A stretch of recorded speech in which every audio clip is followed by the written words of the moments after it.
সবাইকে। সো আজকে আমি চলে আসছি ডেরা রিসোর্টের ফুল রিভিউ আমি এই ব্লগে দিব। সো অবশ্যই ফুল ব্লগ দেখবেন।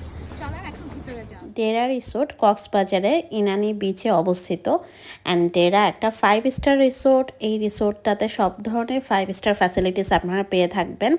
আর এখানে সবার বিহেভিয়ার অনেক বেশি ভালো, এই জন্য আমি বারবার ডেরা রিসোর্টে যাই। সো এই ব্লগটা হলো যখন আমি প্রথম ডেরা রিসোর্টে গিয়েছিলাম সেই টাইমের। তখন আসলে আমি লাইভ করেছিলাম অ্যান্ড আলাদা আলাদা ভিডিও দিয়েছিলাম। সো আজকে একসাথে পার্ট বাই পার্টগুলো দিব। সেটি কি অবস্থা, কেমন লাগতেছে? এখনো তো বলতে পারবো না কেমন লাগছে, ভিতরে গেলে বলতে পারবো, বাট এটার ভিউটা খুবই সুন্দর। লাইক এখানে রিসেপশনে বসা অবস্থায় কিন্তু বিচ দেখা যায়, একদম বিচের পাশে। রিসোর্টে যে রুমের জন্য যখন আমরা ওয়েট করছিলাম তখন রিসেপশনে আমাদের ওয়েলকাম ড্রিঙ্কস দেওয়া হলো। আর আমি আগেই বলেছি এখানে সবার বিহেভিয়ার অনেক ভালো। ম্যানেজমেন্টে যারা আছেন, ম্যানেজার যিনি ছিলেন, সাথে স্টাফরা সবাই খুবই ওয়েল ম্যানার্ড। আর ওয়েলকাম ড্রিঙ্কসটা অবশ্যই মজার ছিল। এখানে অনেক সেলিব্রিটিসরাও আসে, ভিডিওতেই দেখতে পাচ্ছেন। সো এখন আমি রুমের উদ্দেশ্যে যাব, আর এখানে একজন ভাইয়া তাদের ম্যানেজমেন্ট থেকে আমাকে হেল্প করবে সেটা বলছিল, যেহেতু আমি ব্লগ করব, লাইভ করব। সো এখন আমি রুমের উদ্দেশ্যে যাচ্ছি। আমি ডেরাতে যে কয়দিন ছিলাম আমি আলাদা আলাদা ব্লগগুলো আপলোড দিয়ে দিব, আপনারা পার্ট বাই পার্ট প্রত্যেকটা ব্লগই দেখতে পারবেন। আর আমি যখন গিয়েছিলাম এই ভিডিওতে যখন নেওয়া তখন বৃষ্টির টাইম ছিল, সো তখন ওয়েদার আরও অনেক বেশি সুন্দর ছিল। সো আমি সেগুলোও রেখে দিয়েছি, আশা করি আপনাদের ভালো লাগবে। আর আপনারা ডেরার পেজে কিন্তু ইনবক্স করেই ডেরাতে রুম বুক করতে পারবেন। সো চলেন এখন দেখা যাক যে আমাকে কোন রুমটা দেওয়া হয়েছে। ডেরাতে বিভিন্ন ধরনের কটেজ আছে, ফ্যামিলি ভিলা আছে। তো আপনারা আপনাদের পছন্দ অনুযায়ী, বাজেট অনুযায়ী ভিলাগুলো নিতে পারেন। আমি যখন গিয়েছিলাম তখন আমি এই শেষের যে বিল্ডিং সেখানে ছিলাম।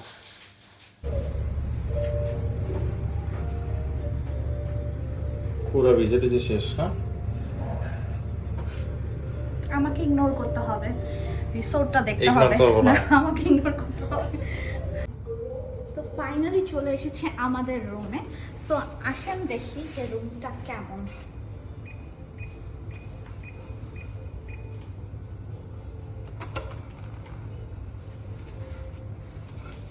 কার্ড বক্সে রাখো।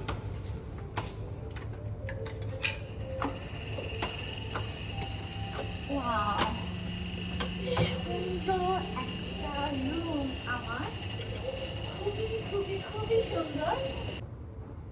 তো ফাইনালি আমার রুমে চলে এসেছি ডেরা রিসোর্টে, যেটা ইনানি বিচে। আমি তো উপরে লিংক দিয়েই দিব। এখন চলেন আমার রুমটা দেখি। Okay, so here is my room. এখানে খুব সুন্দর একটা বেড আছে, যেহেতু আমি আর মারুফ এসেছি, সো কাপল বেড। পেন্টিংটা কিন্তু অসাধারণ। ডেরা রিসোর্ট তো এমনিতেই ফেমাস, তার মধ্যে এটার ইন্টেরিয়র আমার রুমের আমার এত বেশি ভালো লেগেছে।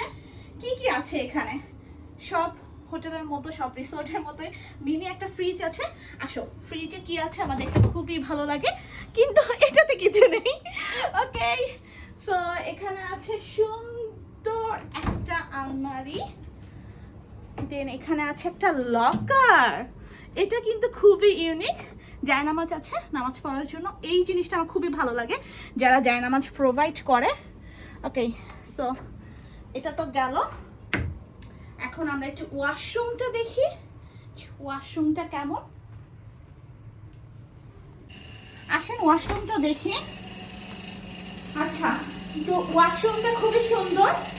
হাই কমোড আছে, শাওয়ারের প্লেস, বেসিং, হ্যান্ডার, আর যেগুলো যেগুলো দরকার হয় সব কিছুই আছে।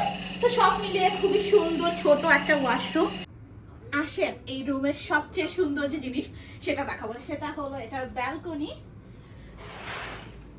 Wow, heavenly feeling. Oh my god, oh my god, আমি এক্সপ্রেস করতে পারছি না। একটু আগেই বৃষ্টি হয়ে গেছে। এখন এখানেই বিরতি। নেক্সট ব্লগে আমি বাকি জিনিস দেখাবো, সুইমিং পুল, বুফে ব্রেকফাস্ট সব কিছু। আর ওই তো দেখেন বে ওয়াশ তখনও হয়নি। সো এই ব্লগটা অনেক আগের, আমি আজকে আবার আপলোড দিচ্ছি সুন্দর করে গুছিয়ে। আগে ছোট ছোট পার্ট আপলোড দিয়েছিলাম। সো নেক্সট পার্টগুলো দেখতে হলে আমার আফসানা মিশিতে পেজে অ্যাক্টিভ থাকতে হবে। আজকের জন্য আল্লাহ হাফিজ, টাটা।